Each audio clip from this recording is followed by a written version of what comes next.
INFJs versus ISFJs. These are a couple of incredibly kind, very thoughtful types. When I think of world changers and empaths, I mean, these two types really come to mind. So my whole mission with this channel is that I want people's reality and potential to line up as closely as possible.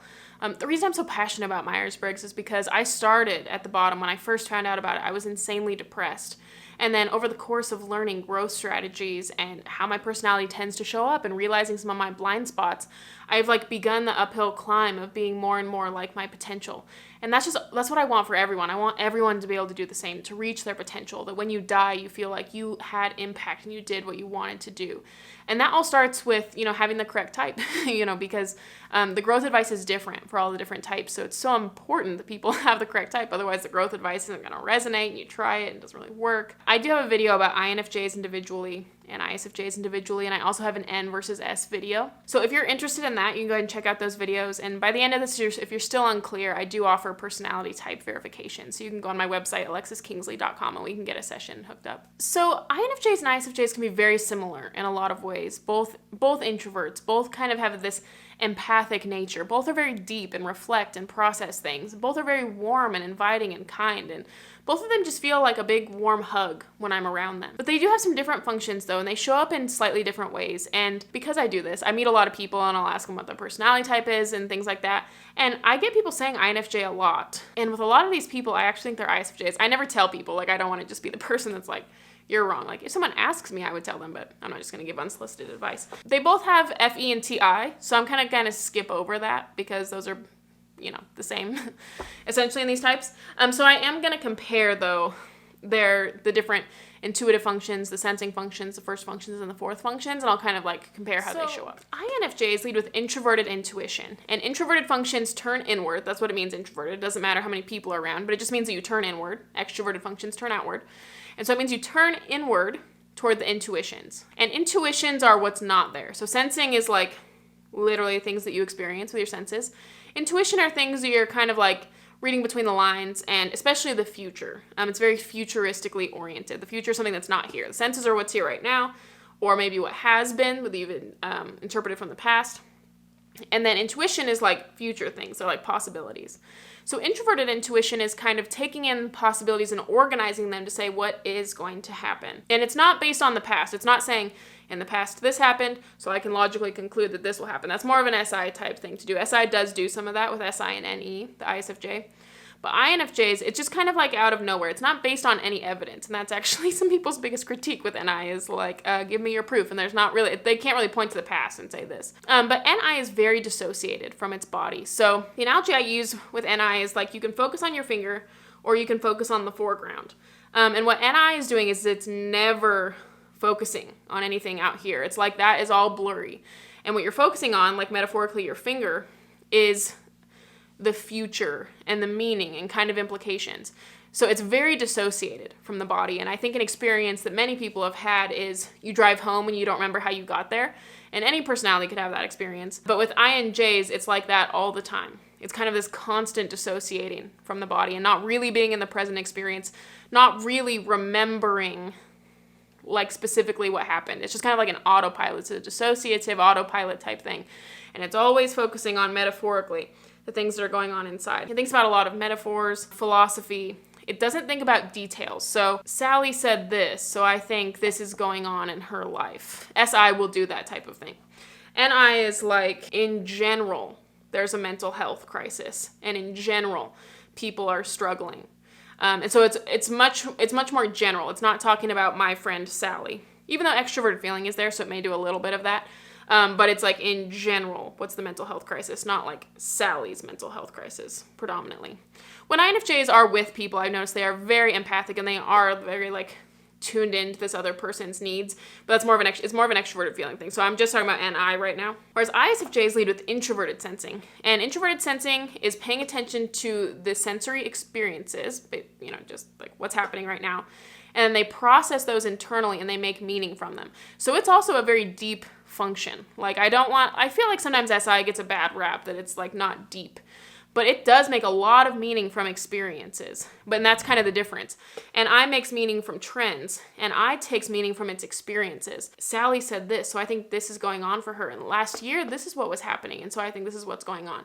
And so it's kind of adding up all those past experiences and what you're currently experiencing, and you're making meaning from it. And so it is very deep. It's very processing. And it kind of understands that people are the sum of their experiences, and it's like this big book that is building over the course of your life, and that everyone has had these very diverse, unique experiences, including you. And introverted sensors in general are very unique because they really take in their experiences and make meaning from them. And since everyone has had diverse experiences, it makes very diverse people. Introverted sensors tend to really like stories. I notice a lot of ISFJs especially will tell a lot of like stories, kind of like heartwarming stories, or they love listening to stories. A lot of history teachers that I've noticed that tell a lot of stories are ISFJs, and they like the story part of history. I know some ISFJs really like historical fiction. They really like detail in writing. There's like a profound depth to the detail in writing, the sensory detail, but it will attach a lot more specifics to things. So I'll come to their fourth function. So INFJ's fourth function is extroverted sensing.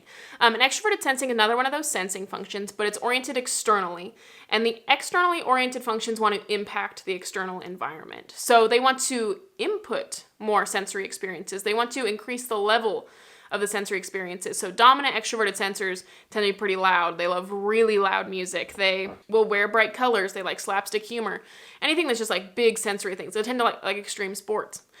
So for INFJs, especially when they're younger, teens and 20s, that function's just flipped off. So if an INFJ is listening to this, they're like, I don't like extreme sports. That's like the opposite of what they are. Because their first function is introverted intuition, which is dissociated from the body. And so since they love that first function, they're like not really ever in this fourth function. So I find that INJs are extremely sedentary. They don't tend to have physical hobbies. They don't tend to like hiking or anything like that. They're extremely sedentary. Like especially like when they're teens and 20s, that function's turned off. And then occasionally people use their fourth function negatively. So you might get an INFJ like every 4 months, all of a sudden spending too much money on clothes, or all of a sudden eating out too much junk food, not really paying attention to physical things, or if they're dehydrated, they don't realize it until they have kidney pain. So it's just a really infantile lack of awareness with sensory things, basically, and very sedentary. But your fourth function does tend to whisper at your aspirations. I know an INFJ that's into hypnotism, and it's kind of like an emotional healing through sensory things. Or EMDR is another thing that I think INFJs would be into, things like that. Whereas ISFJs have extroverted intuition fourth. And this is where I think ISFJs really get their creativity. I know some very creative ISFJs. And extroverted intuition, so it's one of those extroverted functions. And intuition is noticing like what's not there. It's like what could be. And extroverted functions generate possibilities. So it's like, this could be happening, this could be happening, this could be happening. I wonder who lives there.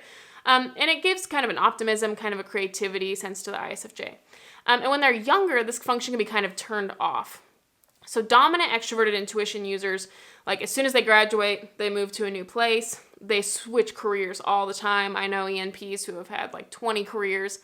Whereas with like ISFJs, they tend to be very loyal and very consistent. They're not going to hop from relationship to relationship. They tend to just not start up new things in general. They'll stay in one career for a really long time. They're a lot more hesitant to change. And I think if they're in their teens and 20s, they can in fact be scared of change. And then as time goes on, that goes away a little bit. This is what gives ISFJs a very creative streak. I know a lot of ISFJs that are into like crafts and painting, maybe like a paint and sip.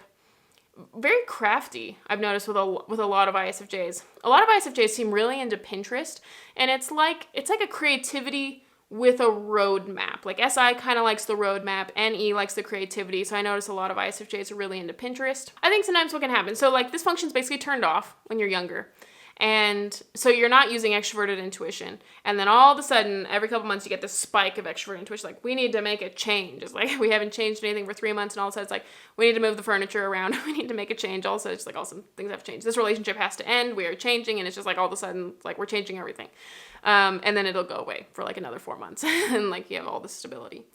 But I think like INFJs are going to have a harder time stabilizing themselves with that N function. And then ISFJs are going to have a harder time like making changes. But it does kind of whisper at their aspirations. So I know a ton of ISFJs who are business owners. And when I think of extroverted intuition, it's willing to take risks and start up new ventures and kind of start up a new business, for example. And so it's like it whispers its aspirations. I know a lot of ISFJs who own small businesses who want to get into a small business. And they do an excellent job. Introverted sensors, in my opinion, are people that really get better and better with time because like when I first meet an ISFJ, it's a new experience, so that gets them in their fourth function, and no one does as well in their fourth function. But the longer I'm with someone, the more I've built experiences with them, like ISFJs kind of learn people, and I feel like when I'm around them, they like learn me, and then the relationship gets better and better with time. And so I think like INFJs are going to feel like most alive when they're doing something for the first time. Like that's when they enjoy it the most. When you're learning a new thing, it's like this unknown, it's this question mark. That's when you like something the most. ISFJs like something the most when they have honed it. Like you've built a skill. Like you had to like build this skill over 10 years, and now you are in the groove, and that's when ISFJs like things the most. But yeah, like I have conversations with like INFJs. We go hours and hours and hours and hours and hours. We don't go to the bathroom. We don't move. We just sit there and talk, and it's like this intense focus, and no one gets up to move. And we never mention a single person's name the whole time. No specifics. We don't mention a city. We don't mention a time frame. No specifics. There's no specifics in the entire conversation. It's just, this is the trend, and this is what's happening. We talk about trends, and it's not, we like don't even mention like the past. It's just all this like future stuff. ISFJs, when I have conversations with them, they mention a lot more specifics. They mention names, specific details. Like I know a lot of ISFJs randomly can't sit through an entire movie without like moving around. They want to get up and get water, take like a bathroom break. They're very conscious of their like internal senses.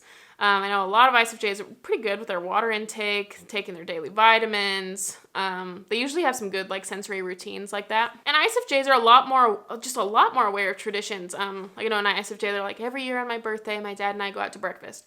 This might seem like, it's an obvious thing. Everyone says stuff like that. But INJs like don't even do stuff like that. So like ISFJs are going to notice like the historical patterns.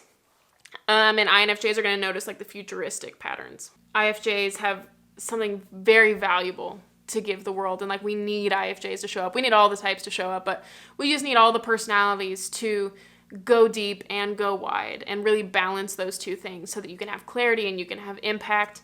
And so that's what I really want from IFJs. I really appreciate IFJs. Like I said, I do have an INFJ and an ISFJ video. I also have an N versus S video. If that didn't clear it up, I do have coaching where you can get your personality type kind of verified. It's AlexisKingsley.com. So thanks so much for watching. I really love both of these types.